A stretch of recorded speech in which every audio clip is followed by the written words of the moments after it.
بسم اللہ الرحمن الرحیم۔ رسول اللہ صلی اللہ علیہ وسلم نے فرمایا کہ جس شخص نے اس لیے قسم کھائی کہ کسی مسلمان کا مال جھوٹ بول کر وہ مار لے تو جب وہ اللہ سے ملے گا اللہ تعالیٰ اس پر نہایت ہی غصے ہوگا۔ پھر اللہ تعالیٰ نے آپ کے اس فرمان کی تصدیق میں یہ آیت نازل کی، بے شک جو لوگ اللہ کے عہد اور اپنی قسموں کو تھوڑی قیمت پر بیچتے ہیں یہ وہی لوگ ہیں جن کے لیے آخرت میں کوئی بلائی نہیں ہے، آخری آیت تک۔ ابو وائل نے بیان کیا کہ حشاش بن قیس کندی رضی اللہ عنہ تشریف لائے اور پوچھا، ابو عبد الرحمن عبداللہ بن مسعود رضی اللہ عنہ نے آپ لوگوں سے کوئی حدیث بیان کی ہے؟ ہم نے بتایا کہ ہاں، اس طرح سے حدیث بیان کی ہے۔ حشاش رضی اللہ عنہ نے اس پر کہا کہ یہ آیت تو میرے ہی بارے میں نازل ہوئی تھی۔ میرے ایک چاچا کے بیٹے کی زمین میں میرا ایک کنواں تھا، ہم دونوں کا اس بارے میں جھگڑا ہوا اور مقدمہ نبی کریم صلی اللہ علیہ وسلم کی خدمت میں پیش ہوا تو آپ نے مجھ سے فرمایا کہ تو گواہ پیش کر دے، پھر اس کی قسم پر فیصلہ ہوگا۔ میں نے کہا، پھر تو یا رسول اللہ صلی اللہ علیہ وسلم وہ جھوٹی قسم کھا لے گا۔ آپ صلی اللہ علیہ وسلم نے فرمایا کہ جو شخص جھوٹی قسم اس لیے کھائے کہ اس کے ذریعے کسی مسلمان کا مال لے اور اس کی نیت بری ہو تو وہ اللہ تعالیٰ سے اس حالت میں ملے گا کہ اللہ اس پر نہایت ہی غضبناک ہوگا۔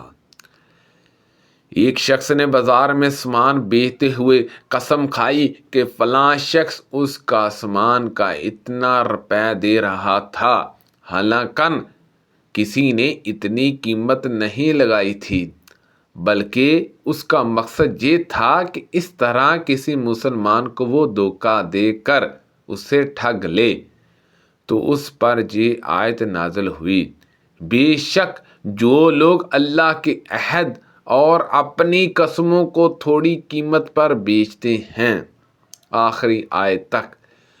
دو عورتیں کسی گھر یا حجرے میں بیٹھ کر موزے بنایا کرتی تھیں۔ ان میں سے ایک عورت باہر نکلی، اس کے ہاتھ میں موزے سینے کا سوا چبا دیا گیا تھا۔ اس نے دوسری عورت پر دعویٰ کیا۔ یہ مقدمہ حضرت ابن عباس رضی اللہ عنہما کے پاس آیا تو انہوں نے کہا کہ رسول اللہ صلی اللہ علیہ وسلم نے فرمایا تھا کہ اگر صرف دعوے کی وجہ سے لوگوں کا مطالبہ مان لیا جانے لگے تو بہت سوں کا خون اور مال برباد ہو جائے گا۔ جب گواہ نہیں ہے تو دوسری عورت کو جس پر یہ الزام ہے اللہ سے ڈراؤ اور اس کے سامنے یہ آیت پڑھو۔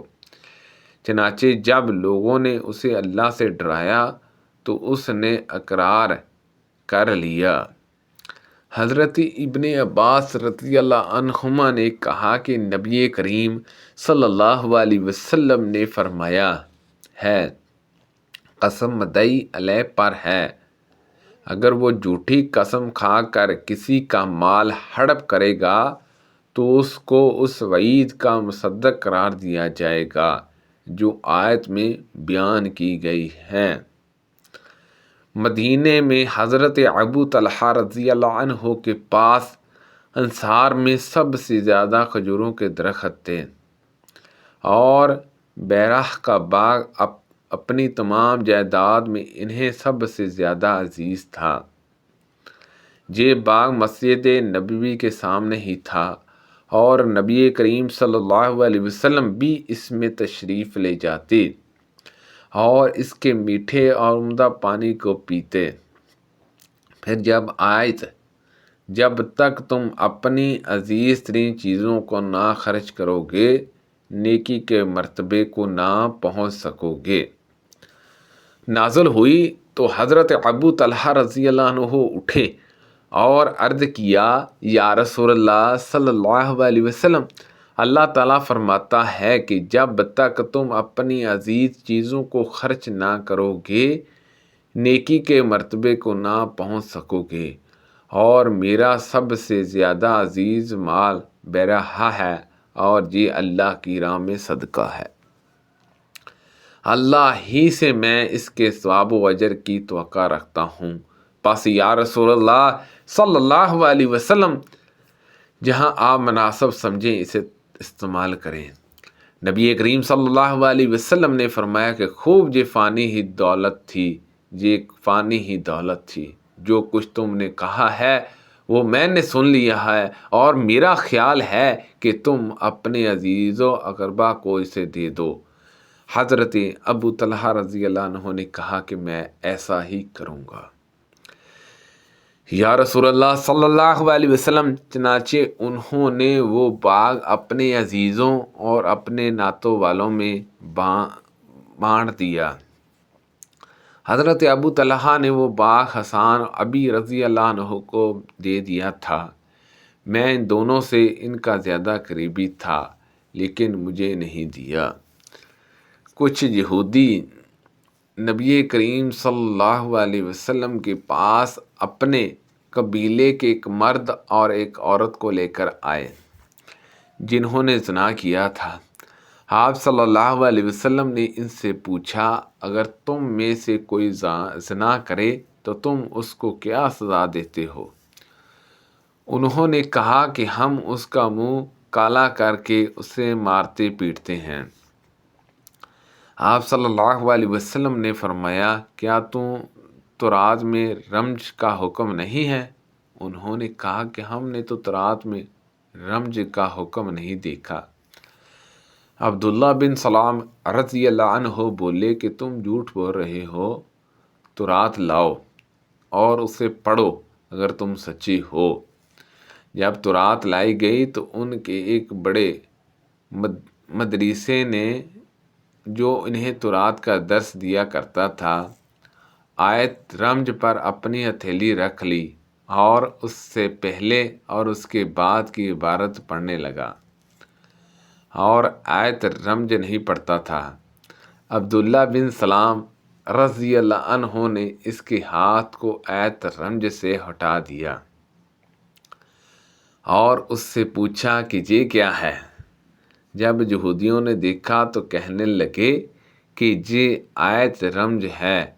پھر نبی کریم صلی اللہ علیہ وسلم نے حکم دیا اور ان دونوں کو مسجد نبوی کے قریب ہی جہاں جنازے لا کر رکھے جاتے تھے رمج کر دیا گیا۔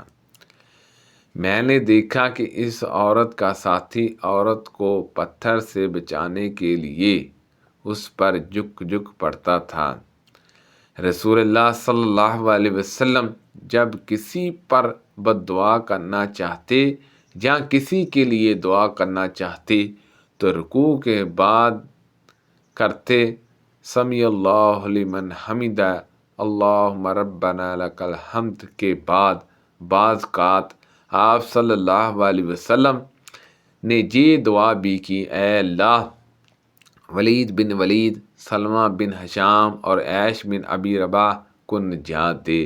اے اللہ مصر والوں کو سختی کے ساتھ پکڑ لے اور ان میں ایسی قطع سالی لا جیسی یوسف علیہ السلام کے زمانے میں ہوئی تھی۔ آپ صلی اللہ علیہ وسلم بلند آواز سے یہ دعا کرتے اور آپ نماز فجر کی بعض رکعات میں یہ دعا کرتے، اے اللہ فلاں اور فلاں کو اپنی رحمت سے دور کر دے۔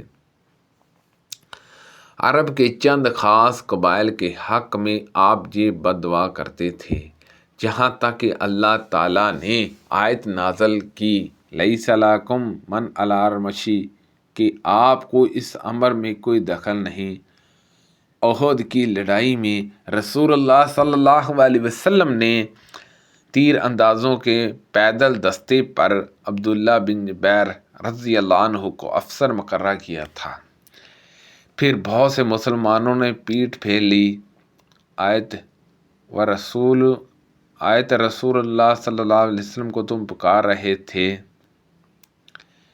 تمہارے پیچھے سے آیت رسول تم کو پکار رہے تھے تمہارے پیچھے سے، میں اسی کی طرف اشارہ ہے۔ اس وقت رسول اللہ صلی اللہ علیہ وسلم کے ساتھ 12 صحابیوں کے سوا اور کوئی موجود نہ تھا۔ ابو طلحہ رضی اللہ عنہ نے کہا، احد کی لڑائی میں جب ہم صف بندی کھڑے ہوئے تھے تو ہم پر غنودگی طاری ہو گئی تھی۔